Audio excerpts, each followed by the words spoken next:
Go.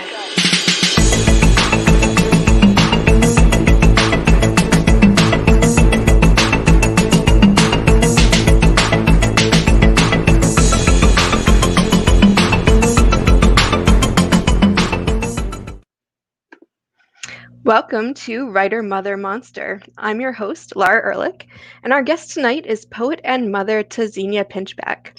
Before I introduce Tzynya, I want to thank all of you for tuning in and let you know that you can now listen to Writer Mother Monster as a podcast on all major audio platforms, or read the interview transcripts at your leisure, all on writermothermonster.com. There's the website there. If you enjoyed this episode, please also consider becoming a Writer Mother Monster patron or patroness on Patreon. Your support helps make this series possible, and you can access that link on the website as well. Please also chat with us during the interview. Your comments and questions will appear in our broadcast studio, and we'll weave them into our conversation. So now I am excited to introduce Tzynya. Tzynya Pinchback writes poetry shaped like prose and essays that would rather be poems. She's the author of the poetry book To Make Pink Confetti and has been published in American Poetry Journal, Mom Egg Review, Naugatuck River Review, Raising Mothers, and the Poets in Pajama reading series. She's also been broadcasted on WOMR's Poets Corner. She often writes about nature, the Black woman body, and motherhood. A finalist for the 2020 Poet Laureate of Plymouth, Massachusetts, and writer-in-residence for the Cordial Eye Gallery and Artist Space, Tzynya is a first reader for the Lily Poetry Review. She also has one daughter who is 23, and she describes writer motherhood in 3 words as primal, theater, and sanctuary. So welcome, Tzynya. There you are. Hi. Hello. As you know, I had a great round with my Christmas tree and everything. And of course, sudden there are technology issues on my end. So I apologize for the delay and for the bland background, but I'm literally sitting like basically on top of my router, and there you have it. That is okay. I'm sure we've all had our share now that's of motherhood, right? technical difficulties, and totally. Yeah, so I think it's still. Yep. So I was on a reading apologize last night, and one of the readers.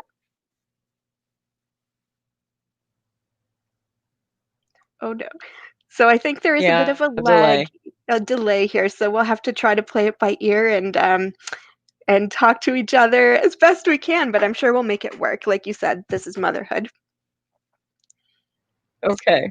So tell us first. Absolutely. Tell us about who lives in your house. So you have a daughter who is 23. Yes, I have a daughter who is 23.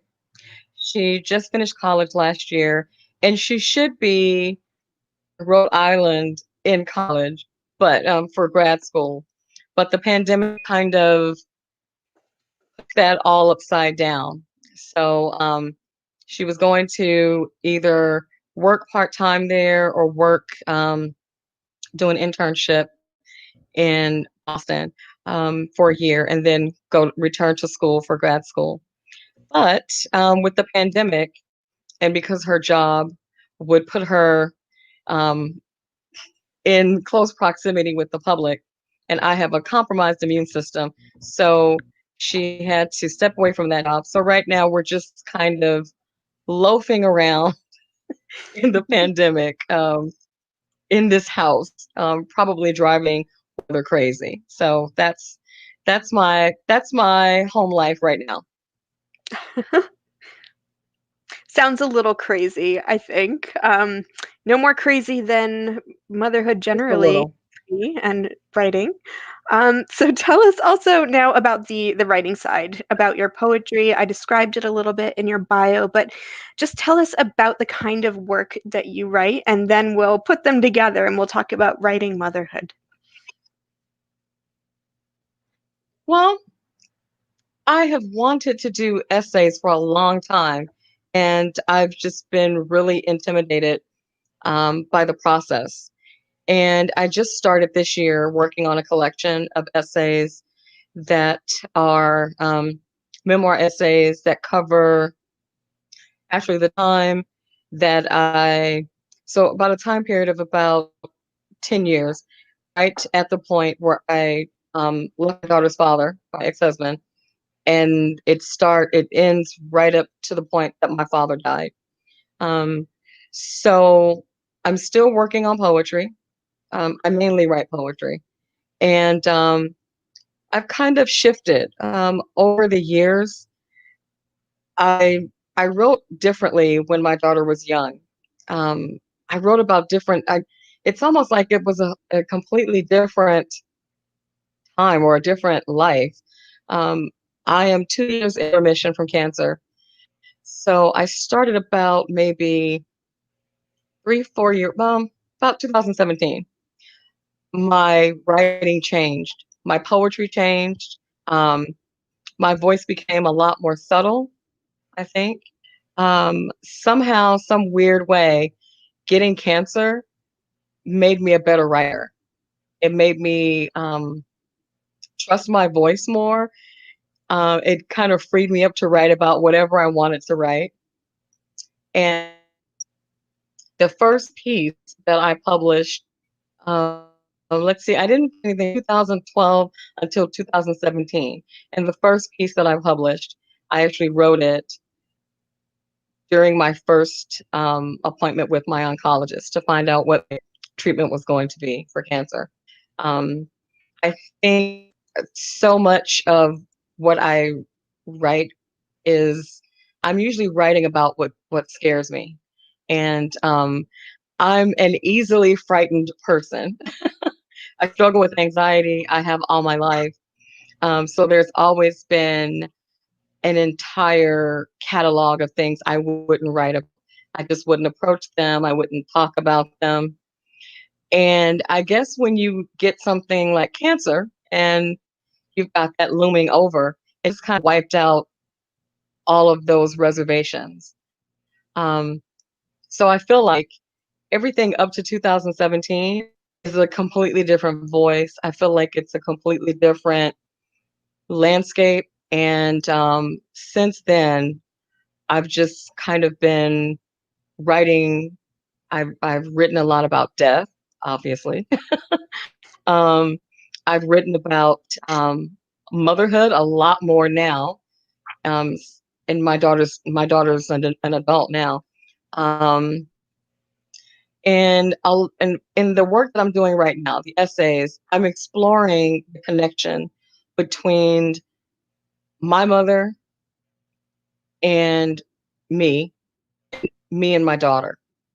um, a lot of exploring ways that I have failed as a mother or not lived up to my expectations or desires as a mother, and just how kind of inter- interrogating myself, and so a lot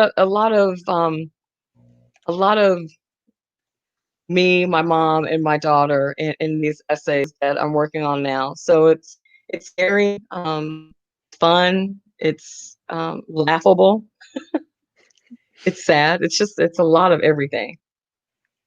No, that's wonderful. So you said that your writing has changed a lot through all of these various shifts and milestones in your life. Can you tell us about how your writing changed before motherhood and then post motherhood? Before motherhood was very eager. I wrote all the time. I I wrote every day. It was this urgency, like an action item. It didn't matter if I didn't sleep, um, if I didn't eat. It was something that I had to do all the time. And I remember when my daughter was born that I looked up one day and I hadn't written in about a year, but I didn't miss it.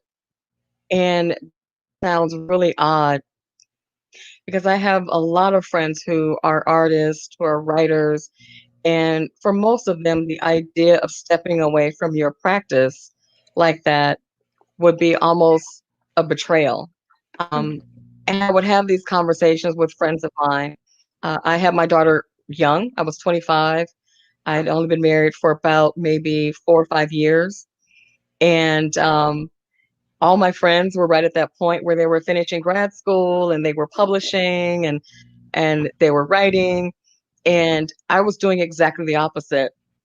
I was being a mom and having play groups and play dates. And I was so consumed with motherhood and wifehood. Um, but I was so blissfully happy. And I remember trying to force myself over maybe a year when my daughter was about 2 to make myself write the way I used to. So I would sit down every night at 10 o'clock and I would have outlines and I would have topics and poems or half started and nothing came. I just didn't have the desire. It just went away. And I remember telling someone the time I was thinking of applying to Denver University for a writing program they had.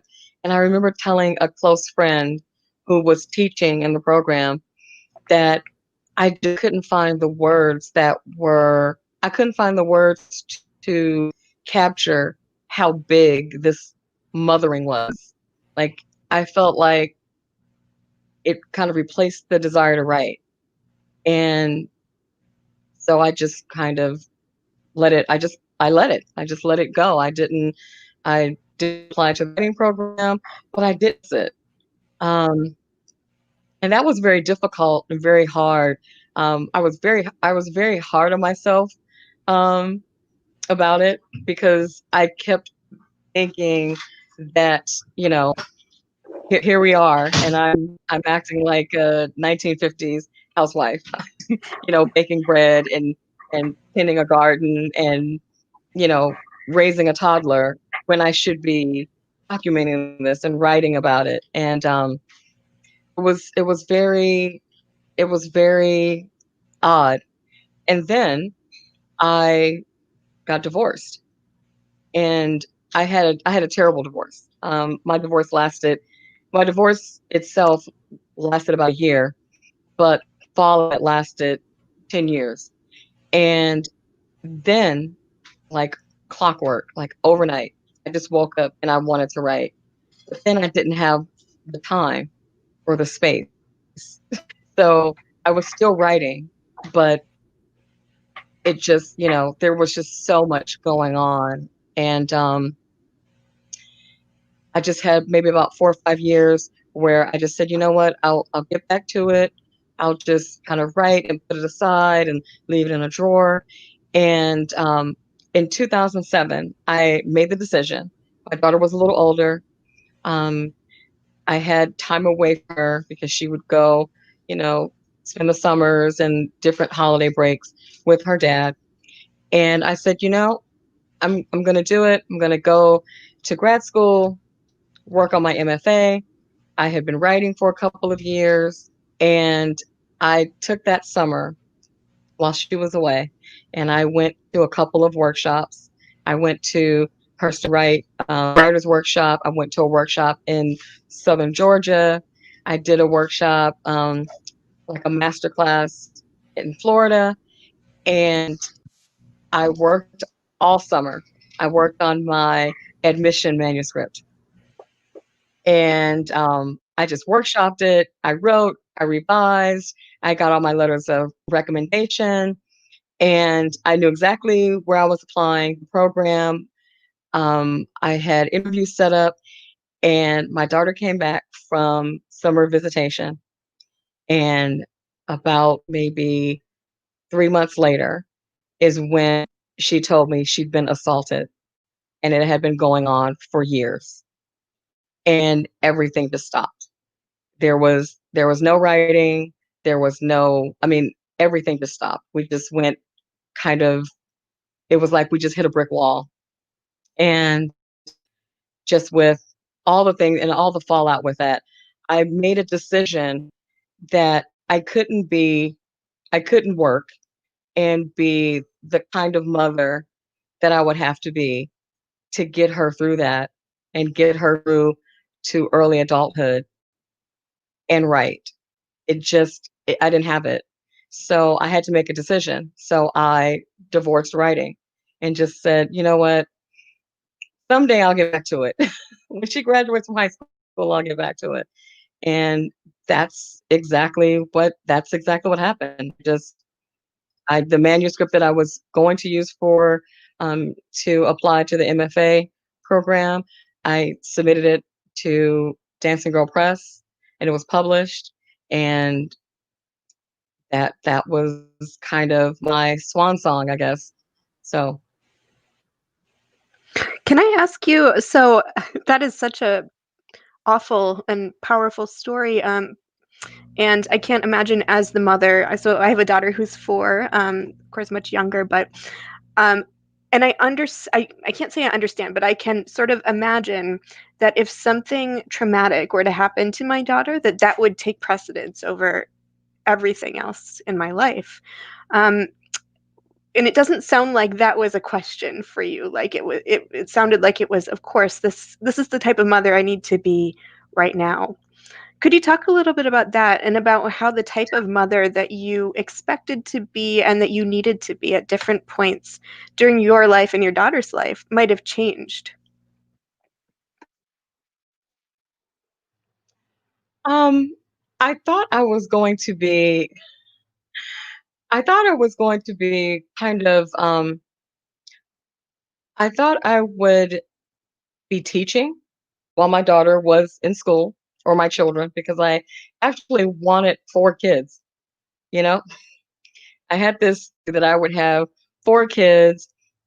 I literally had my daughter and said, "Let's do this again," like 4 more times right away.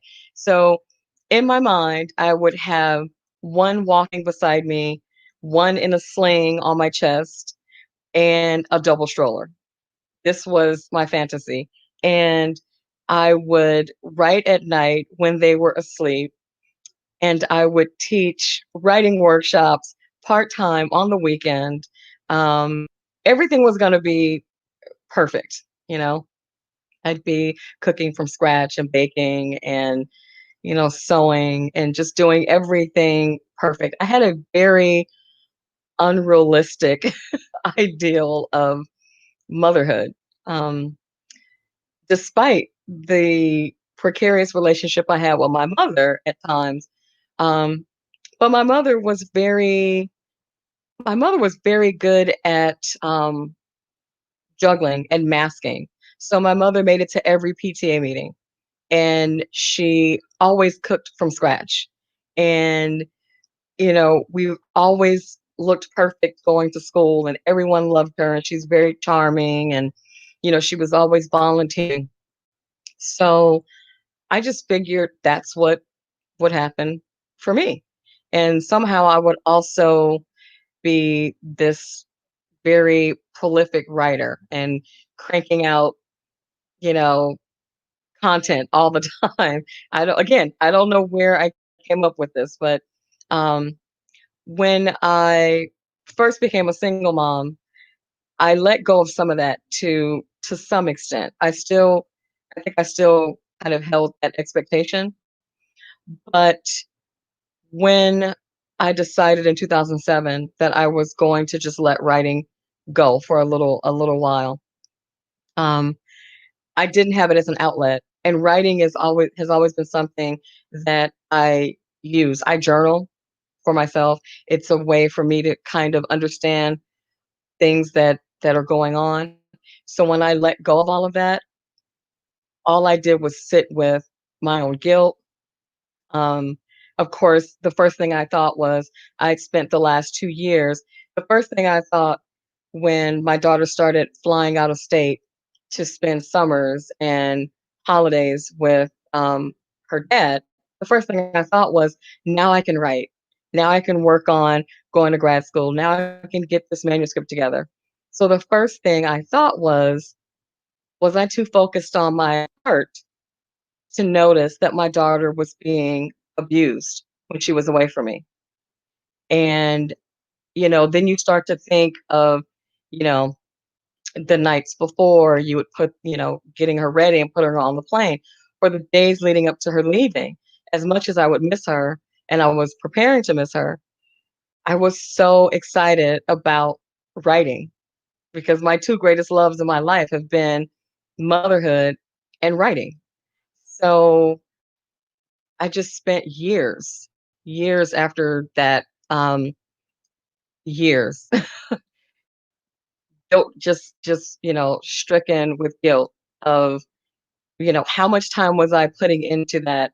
How much time was I preparing? All those nights that or days that she called when she was out of town and I was busy up, I was up late writing because I had to go to my day job and I just brushed her off the phone and said goodbye and said goodnight. Was she trying to tell me something? Was I missing something because I was, worried about, you know, the perfect enjambment in a poem or something. Um, so it took me a long time, and I would probably say it's also what kept me from even returning to writing. Um, Even after she graduated from high school and entered college, my daughter would call me once a week. She had a reminder. She would call me every Friday after class and say, "Are you writing? Are you working on your novella?" And I would say, I am. I'm going to do it."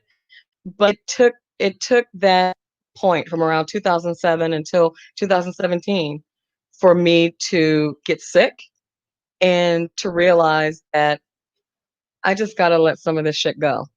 And I think I think that's why my writing changed a lot once I got one cancer. I think I was forced to just I couldn't carry everything, so I was forced to let some things go. So it's probably made me a much better writer. I can focus on other things. Wow. Yeah, I've heard, previous guests have talked a lot about loss of control and how that changed their writing, whether it was a divorce or an illness. And it sounds like you're saying something similar, that you had to let loose the control that you'd been trying to have over your writing, over your daughter's recovery, over all of these things. And that might be when the writing could actually come, was when you gave into that loss of control. I wonder if you could talk about that a little bit, but also um, about the word guilt that you've used a couple of times. And of course, the situation that you're describing is a traumatic one, but I've heard other mothers, I think almost every other mother who's also a writer, use that word guilt in relation to their writing because it's taking them away from something else that is also important to them. So can you talk a little bit about the loss of control and that guilt? So I am a control freak. I'm not a perfectionist. I wish I were a perfectionist, then I'd probably be, a much better poet. But I'm not a perfectionist, but I am a control freak. I don't want to control other people, but anything in relation to me, I really need it to move a certain way. Um, and motherhood kind of motherhood kind of tears that up. You know, there are so many ways that so many things that are out of control when you become a mother. Um, Even being pregnant, the way you may think you're going to be pregnant. I remember when I had to we had to design our birthing plan. I had my birthing plan spelled out to the T. I knew how I was gonna give birth, how I was gonna deliver, that I wasn't going to use any drugs, what I was gonna wear, all the way down to my socks, everything. None of that came to pass except for my labor was really fast and hard, so I didn't even get a chance to use drugs, even if I'd wanted to. But you would think with motherhood that I would have learned to kind of give up some control. But my daughter was a fairly easy child. She didn't push back that much. She was very self-maintained. So it was very easy to kind of put these parameters around things. And I just didn't have a lot of push and pull from her in that sense. Um, but everything else in my life was out of control, you know, everything. My day job, I moved across three states because of my job, um, just everything. And writing is something that I can control to an extent, or I guess I I guess I I guess I thought I could. And when I had to make a choice to just kind of step away from it, that was really it. I needed to control something. I could so that sounds weird. I could control I had control over whether or not I would write. So I chose not to because if I were writing, I couldn't write up to my expectations. I couldn't write as often as I wanted to. I couldn't enter grad school when I wanted to, if I wanted to. So I made the choice out of my need to have control or maintain some agency in my life. I decided to divorce writing. So it gave me a feeling of power and authority in some way. And that took over me missing it as much as I did, I think. Yeah, and you mentioned that you started writing again when you were diagnosed with cancer, and sort of lost that sense of control. Could you tell us about how your writing then changed with that diagnosis? And you said you started writing about different subjects and that death became more prevalent in your poetry. Talk a little bit about that. I started writing about nature. I've never written about nature before. Um, I had a teacher in 3rd grade, Mrs. Mrs. Grace Williams, great English teacher. She loved Robert Frost, and all we read for a year was Robert Frost. Extra credit if we would write about Robert Frost poem. Um, extra credit if we would read about his biography, um, the various biographies about Robert Frost. And I remember thinking, I am never ever going to write about snow or a tree ever in my life, like ever. And when I got sick, um, pain is a very interesting thing. It's so pleasant and it's like a bull in a china shop. It's just really and that's a terrible cliche. I apologize for that, but it's um it's just it's there. It's loud. It's obnoxious. So I felt like my writing had to shrink. Um it's like I was writing to find and peace of mind and writing to get away from all that. And I would sit up at night sometimes because I don't know why pain seems to find you at night. I don't know what that is about pain in the nighttime. And I would be in so much pain and I'd be between doses of pain medication.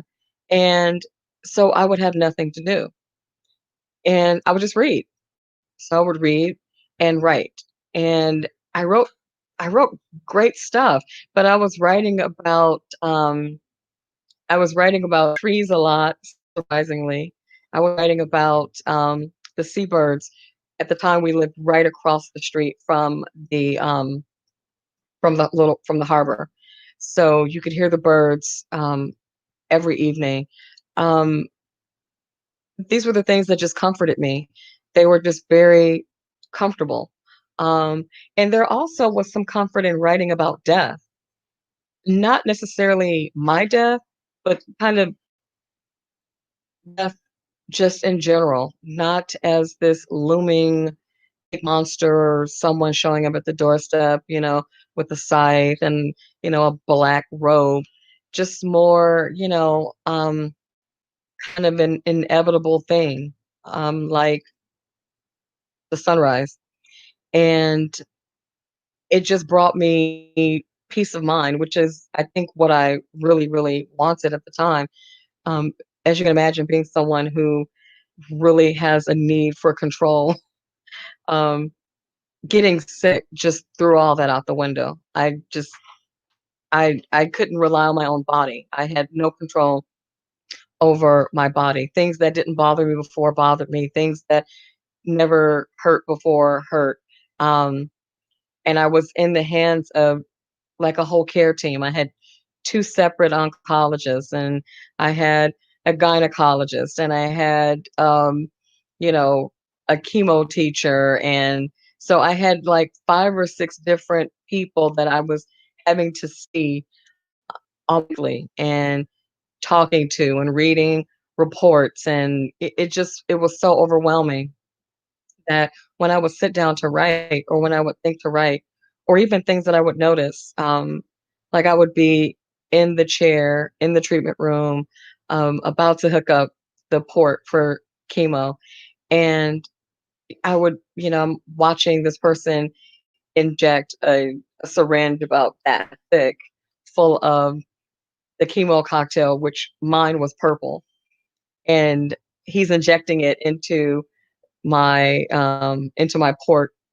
And I'm thinking the whole time about the hem on his shirt, and just how intricate the stitching is. And I'd asked him about it, and he said that he'd gotten the shirt when he was on vacation years ago, and that a woman had made it. She makes them by hand. And I started thinking about what her hands must be like. She'd been doing this for 45 years. Were her fingertips, were they kind of like raw or calloused? Were her hands like my mother's hands? And I started thinking, what does she do when she's done um, stitching? Does she cook? Does someone else cook for her? And things like that. And that's what I wanted to write about. I wanted to write about just small bits of beauty. That's all I wanted to write about. Um, I wrote about my aunt's death. She died years before. I had never written about it. It was really devastating for me because she was the aunt I was the closest with as a child. I wrote about her while I was going through cancer. She died from cancer as well. Um, but I wrote specifically about how my mother and her sisters took care of her, even though she was dying. Um, they would sing to her and they would hold her and braid her, play music, and they'd all eat ice cream and sing and laugh. And I think the sicker I got, the more I just wanted to find and write about beautiful things. So I think that's how I think it really infused my writing. Um, it also made me stop and think and look at different things. I noticed things I'd never noticed before, like small things. When you're really sick, you start to notice just little things. Like you notice when you're driving back from the cancer center, someone that's skipping down the street, like a little 7-year-old skipping, and you just instantly you remember just that unbridled joy of skipping through a hopscotch pattern. And then I go home and I write about that memory, drawing um, hopscotch in front of my house when I was a little girl. And my writing is my writing has changed a little bit since then, but I really think that's where I am now is I'm always trying to find a truth and some beauty. So regardless of what I'm writing about, I really want to start with beauty or end with beauty. It doesn't matter what it is. That's my dream. Um, motivation at this point. It doesn't matter if it's essay, if it's poetry, fiction, it doesn't matter what it is. I just really want there to be a starting point of something beautiful, even if the only beauty in the work is the language. That's fine too. Yeah, I was going to ask you how you define beauty and whether you could find beauty through language when writing about something that one might not immediately think of as beautiful. I think that's where you find it. Yeah. Sometimes that's it. Especially, I have a work in progress, a small collection of poems, like a chapbook manuscript that I'm finalizing. If I ever get around to it. Now that we have the pandemic, I've kind of used it as an excuse to just put it to the side and work on other stuff. But a lot of the pieces in there are about illness. About I have a piece about pain. I have a piece of I have a long the longest piece in there is a prose piece, and um it's about blood. It's about the first time I had my menstrual cycle, the very first experience, and the very last time, which was during chemo because of chemo. And it's kind of like it kind of navigates or goes through all these different times that blood showed up in my life. Seeing someone attacked on a bus and their face, you know, having blood smeared on their face after they were attacked. Being present when someone, when a relative, actually had a miscarriage and there was no one there and I was 12, so I had to help her while 911 came. Again, there was blood. And it's very difficult to write about blood. It's very difficult to write about it. So the only way to really get into it and get through it is to have the language, the telling of it. The language has to be beautiful. And there is some beauty. There's beauty in blood too. I mean, blood is not always terrible. When you give birth, there's blood, and that would be an example. And I'm pretty sure there have been times when we weren't sure whether or not we were late, and seeing blood is actually a relief. But I I really struggle with that. I didn't know if I wanted to put that in the collection, and it's the last piece that I wrote for it because I kept going back and forth, and I decided, we're adults here, right? We can read about blood, we can talk about blood. So that would be an example of I knew when I wrote that I was going to have to write it in a way that the language was where you'd find the beauty, because I wanted to really, really capture the stark, the rage, the the first blush of it, the the ending of it, the remorse when you lose it and you don't have it anymore. So I wanted to be able to capture all of those different emotions, but I didn't want the language to be weighted down with emotion and pathos. I just wanted the language to be beautiful and heightened when it needs to be, and easily accessible, you know, all throughout. So yeah, I think you always have to fall back on the language if you're writing. Yeah, I think so too, and that was so beautifully said. I wonder if Elizabeth has read your work, and I know she's here watching. I've seen a couple chats come up in the side here, so hi, Elizabeth. And if she has read your work, have you talked about it with her? Do you know what she thinks? Elizabeth used to read my work a lot. And I have a poem I have one piece that I wrote specifically for her. You would think that I would write a lot about her. I don't. Um, these essays I'm working on now is probably the most that I've written, and it's really about me, but she's there. Um, so Elizabeth she's Elizabeth reads amazingly. Her she's a well-read girl. She's very bookish. So I approach Elizabeth when I'm stuck. She's an amazing editor. So, shameless plug, if someone's out there looking for a young person to edit or proofread their work, but she's great. So I'll go to her when I'm kind of, iffy on something. What does this sound like? Um, but if I am writing something that is about her, or like tonight before I came on, I asked her, so I'm going to talk about some things. Is there anything that, because that's something I've had to navigate now, for a while now, for about maybe 8 to 10 years, is my story as her mother diverges from her story. And there's a line there. I can't tell her story, but sometimes there's a really thin thread between my story and my experience, and she's a part of it.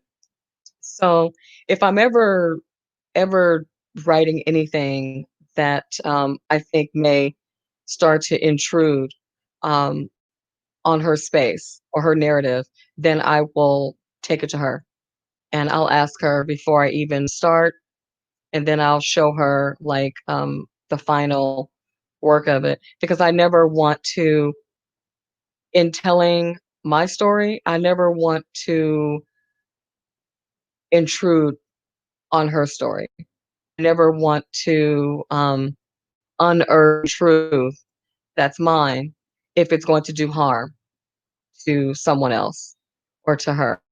So I'm really careful, and that's hard because because I'm the mom and I'm the writer, and I don't I don't want to be accountable. I don't want to be edited, or I don't want her I don't want to be censored, but at the same time I don't want to do harm. So we will we'll go over different pieces and different work, and then there's some work, like there's one of the essays I'm working on I've been working on this summer, is about a time when I had a few lovers, um, and it's a it's really weird because she was probably around 6 or 7. I had 3 lovers at the time, not at the same time. I had them at the same period of time, and we were just casual lovers that were just interchangeable, because that's all I really had the space for, and that's all I wanted. But I couldn't remember. I was in a workshop, and we were talking about specificity and details and description, and I couldn't remember what they looked like. I couldn't remember their hair, how tall they were. They just became kind of like shadow puppets. And I talked to Elizabeth about it because she'd noticed that I'd been kind of aggravated with something I was writing. And I told her, and I thought, you know, well, don't want to have this conversation with a 23-year-old. But, she just, she's 23, not 13. So she's like, oh, she's like, well, yeah, mom, I knew you had, I knew you had your stuff going on, but so things like that. It's more now reading or writing things that when I'm being really, really open, I'm still her mom. So I still want her to see me kind of the way she did when she was 13.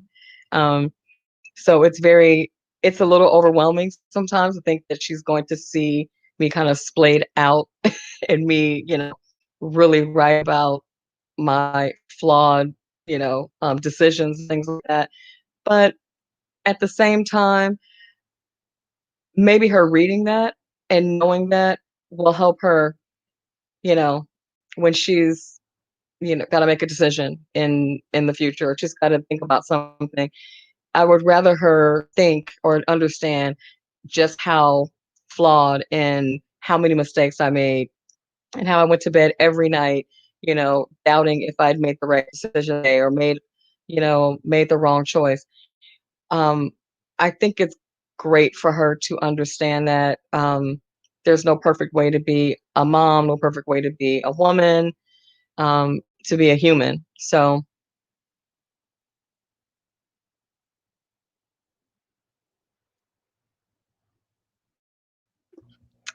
Rookie mistake. My mic was muted. So you talked a little bit about the expectations that you had for motherhood because your own mother seemed perfect to you. Um, so it sounds like a learning process there, and I'm constantly battling that myself. My mother was the same. She seemed like the perfect mom, and then when you become a mother yourself, it's this constant doubt of whether you're living up to that example. You told me before the interview started that you had some thoughts you wanted to share about what you hope for your daughter, as far as her prioritizing career and family and how all of these things can balance out. So, can you talk a little bit about that, about what you would hope for Elizabeth? you know, I always tell her to really indulge her professional desires. My daughter loves school. She loves um, academics. I know she cannot wait to return to school next year, and I'm really really excited about that. But I tell her to just go for it. Don't don't do all of it that you want to do before you make the decision to start a family. And another way that you need to do a certain amount of time in school or working on your career before you know start having relationships and planning a family. Just that um, when you become a mother, it's a whole thing, you know, and you never know when you might have to make a decision to step away from something else. You might have to give up what you love doing because you now have this obligation. You have this human that you have to steer and have to nurture and prepare to be a good citizen of the world. And I didn't do that. And it's really weird because I don't regret that I didn't do it. Um, I don't even regret I don't even regret getting married because I really feel that if I had married anyone else or if I had a child with anyone else, then I would not have had my daughter. So I feel like I never could have had Elizabeth with anyone else at any other time. She had to have been born in 97 and I had to have had, gotten pregnant with her father. I always tell her that if I could go back in time, then 6 weeks after I'd had her, I would have bundled her up to go to the pharmacy or the pediatrician, and we just would have gotten on a plane and left the country and never turned back. But I would have gone through all that to get her again as a baby. Um, so not that I don't think motherhood is important, or parenthood for that matter, but I'm 48 and I can honestly say I have the writing career today that I wanted to have at 28, that I thought I would have at 28. Um, I love that. That's fine for me. I guess I'm almost 50 and an emerging writer. Um, and I'm really, really happy with that. But I know there are some things that I probably will not accomplish. There are some goals that I probably just won't be able to reach just by virtue of age, time, financial obligations, etc. And I think as a mother, I think you always want your children to be really fulfilled. So if my daughter's dream was to, you know, work in a bakery and decorate cupcakes all day, then I would say indulge that and do that, and don't give up on that, and don't betray that for anything. Um, my daughter wants to she wants to be a professor of linguistics. Do that. Don't put it off and think that you can come back to it. Um, I really thought that I would she would graduate high school, I'd send her into college, and then I would enter into an MFA program, take off work for, 2 years. I'd set aside funds to do it, and then I got cancer. All of those funds went to, getting through cancer treatment. Um, Literally, it just jackknife just like that. Um, so I think, in my Pollyanna rose-colored glasses, I just want her to have everything she wants. Realistically, that never happens. We know that. We understand that. So just, you know, follow your heart. Don't give up on it. Don't settle. Um, you will have to compromise because that's life, but don't settle. That's a difference. Don't settle. I probably could have I probably could have done a little more. I was very enamored with being in love when I was in college, um, pursuing my undergraduate studies. I could have devoted a little more time to academics, and I didn't. I was, you know, doing other things. But that's really what I tell her. Um, Pursue what you want. Um, read read your dreams. Um, you want to do that this year. If you decide after entering grad school you don't like it, then leave. If you want to study something else, study something else. If you if you want to get married and you're fine, you're happy, and this is what you really feel, you're not running away from something, you're not running towards something. And that's what I did. I got married at 21 because I was running away from home. I was running away from my mother. I was running away from expectation. I was running away from disappointment, and that's never going to end well. And it's just not. It seems like it when you're 25 and 28, when you think, oh, I'll pick it up in 10 years. I'll pick it up in 12 years. A lot can happen in 10 years. So I always tell her, follow your heart and follow it all the way through. If you decide that you need to change something up, change it. Just do what's going to bring you joy, what's going to make you happy, and what's going to make you solid and fulfilled at the end of the day. Um, no matter how many times you have to change it. Um, but I am glad that I am glad she's not married at 23 like I was. I think that's great advice for young people, for young women particularly, but also just for any listeners out there. It's great advice for me as an almost 40-year-old person that, it's not too late to just start, to commit to something that you are Mhm. passionate about and move forward. And you might not have the career that you envisioned for yourself at 15 or 16, but it will still be um, it still has the potential to be fulfilling and wonderful. So I think that's great Yeah. advice for anyone listening. Yeah, and thank you so much. This has just been such a wonderful conversation. Thank you for your honesty and for your thoughtfulness, and thank you, Elizabeth, for allowing Thank um, you.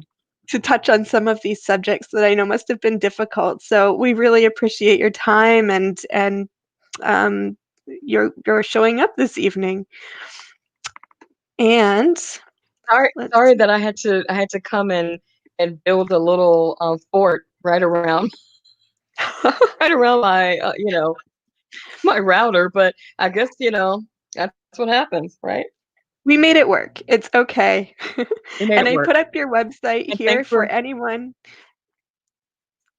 Yep, technical difficulties aside, I think we made it work. And I put your website right down here for people to check you out. And I can't wait to read the thank next you. book that you're working on. It sounds beautiful. I And need to get off of it and finish it. I've just let it sit for like 3 months. It's time. Well, now you I'm have just a go ahead and whole finish it, audience knock of it out. people. Yep, and we'll all be waiting for it. Oh, So now you awesome. have now you have even more. You have a readership ready and waiting. And speaking of a readership, thank Thanks you for all bringing me for on. of course, thank you for coming, and thank you all for joining us tonight. You can watch this video again, listen to the episode as a podcast, or read the interview transcript at your leisure, all on writermothermonster.com, right there. And if you enjoyed this conversation, please also consider becoming a patron or patroness of Writer Mother Monster on Patreon. Your support helps make this series possible. So thank you again.